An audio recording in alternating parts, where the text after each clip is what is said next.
Yan mga katuklas. Ano tayo? Tayo wala ngayong walang ma-vlog. Syempre nagulan tsaka may pasok tayo, no? Subukan nating mag-vlog ng mga pagkain muna tayo ngayon.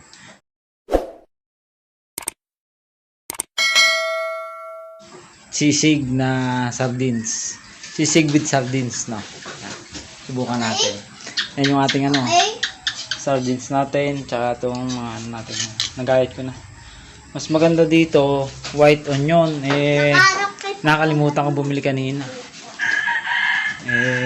Muna, yung natural na sibuyas muna, red onion tayo, no? Ay, umpisahan natin, no? Yan yung ating Ricardo. Itong ating sardines. Ito, dalawang sardines, okay lang to. Kaso magkaiba yung binigay sa atin ni Chocanot. Mga tiyuhin, no? Sabi nila niya, isang 555, isang Youngtown. Pero isa naman yan, okay lang yan. Yung ating Ricardo, may mayonnaise tayo, itlog, green chili, yan, tsaka yan, onion and garlic. So magano ngayon tayo ng yan, meron pala tayong oyster sauce. Ito oyster sauce, no? Okay, gihiwalay muna natin tong sabaw ng yung sauce nya sa loob, ihiwalay natin. Kuha lang tayo ng lalagyan.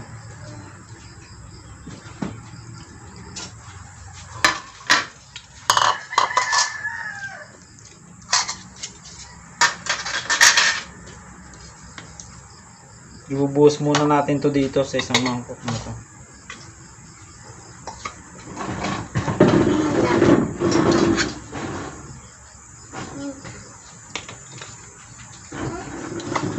Tapos tsaka natin tatanggalin yung laman nya. Sana kasi basa pa yata ito.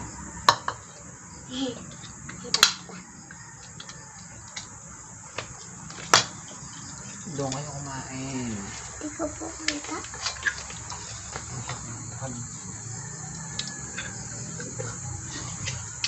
Yan. Yung sabaw niya, ihiwalay natin yung laman niya.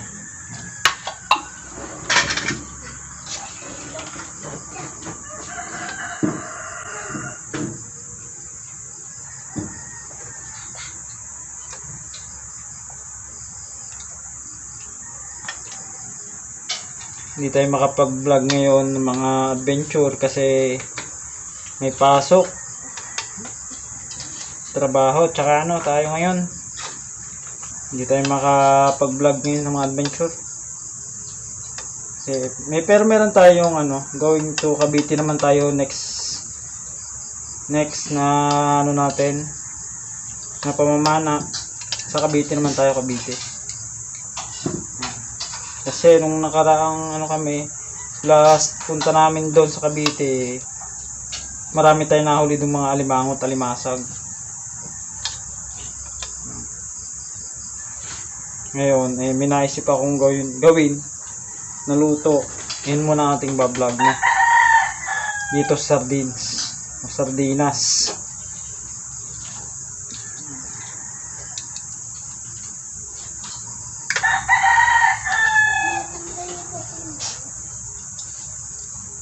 Ang gawin, hiwalay lang natin yung sabaw sa kanyang sauce. Shoutout nga pala muna tayo sa mga sumusuporta sa atin, ang ating mga katuklas team, Jason X TV, tsaka si Dodong Charing Channel, Biyaya Adventure o Biyahe ni Biyaya. Yan, pa-subscribe na rin po ang kanilang munting channel. Mga nag-uumpisa pa lang po kami. Tutulong-tulong kami habang sa lumaki, syempre sa una lang tayo mahihirapan, lahat naman siguro dumadaan sa mahirap. Yan, si Nana Margelio Lisa. Yan, maraming salamat. Siya po unang nagturo sa akin lahat ng marami kong katanungan. Siya nasagot. Tsaka nagpapa-shoutout po pala si Albert Dumondon, kumpare. Pare Koy, kamusta? To, subukan mo to, pare Koy. At masarap din itong pulutan. Tapos na tayo. Kasi yan, mga supporter natin dyan, maraming salamat. Hindi ko na isa-isahin. Sinakapelo yan, sinaka-M Gaming. Ngayon tabi natin to, hindi na natin kailangan, pero pwede natin iulam yun sa kanin. Tapos ating medyo yan lang natin pang, huwag natin tanggalan ng tinik kasi malambot naman siya yung. Tapos syempre ating parang pang sisig mismo talaga ang laki niya. Okay. At ilalagyan ng tinik kasi malambot naman yung tinik nito, hindi naman ito makakatinik na.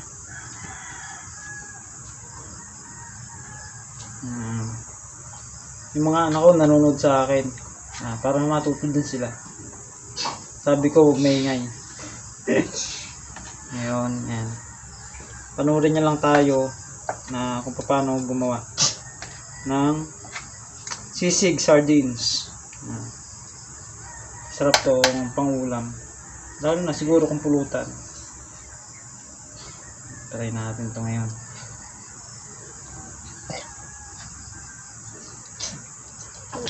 Medyo siya, konti na. Ngayon magpapainit tayo ng mantika. Yan, iharap ko muna yan. Okay, natin yan.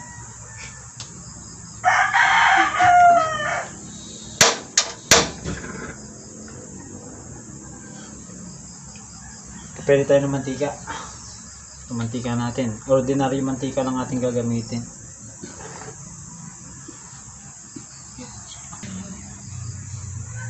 Ordinary mantika lang gamitin natin kasi mantika di naman talaga siya.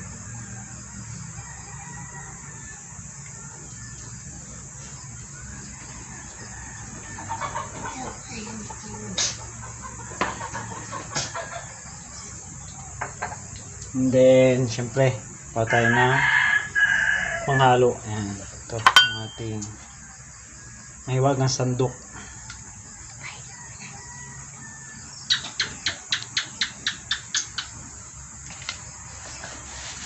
Then ipiprito muna natin tong hanggang sa lumutong siya. Prito muna natin siya.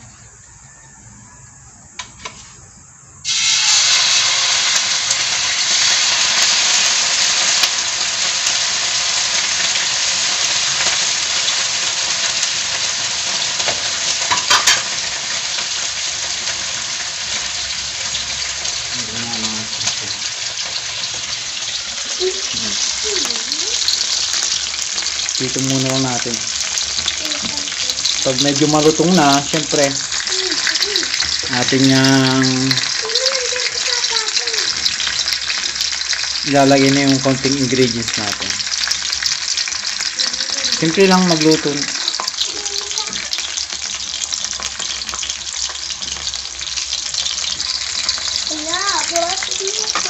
Babalik ka rin natin para hindi siya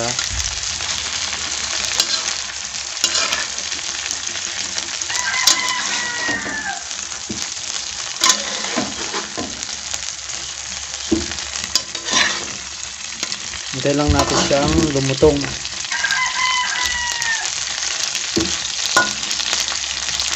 Okay. Hintay lang natin siya lumutong. Pero parang masarap na. Pero ang mga sile, ito naman yung mga lahwa. Pero ang mga Medyo na siya, oh. Medyo nalutong na siya.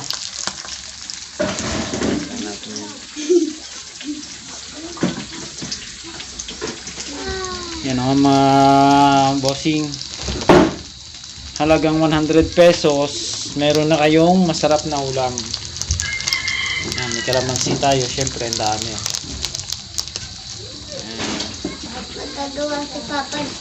Magagawa tayo ng... Ang gagawin natin mamaya? Juice. Juice. Apo. Oh, kalamansi juice, no? Apo. Tapos, ay, bungi. Haluin natin. Tapos, ay, bungi. Ano pangalan mo? Ha? Oh, tatago pa. Tatago siya. Yan ang si Boy Tinola. Si Boy pa na. Medyo narutong siya mga bossing. Oh. Paluto Mga na katuklas. siya, Papa? Paluto na siya, paluto na. Paluto na? Luto na siya actually, kaso kailangan natin siyang palutungin. Paluto na? Yes! Bakit? Don't fair. Okay. Luto. Yan na. Malutong na siya mga bossing. Hila.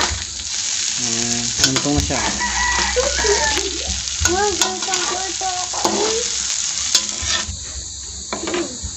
Hila.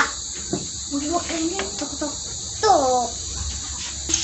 Lagyan na natin yung sibuyas.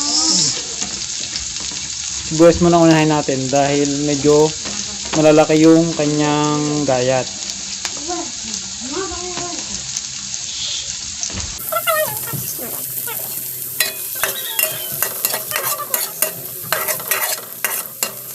Hindi natin hinugasan yung kanyang kawali kasi hindi nalulot, hindi lalok natin dyan.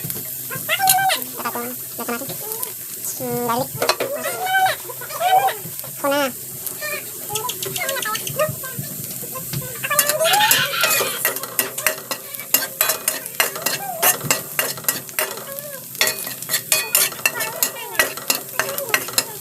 Okay, mabango na siya, mabango.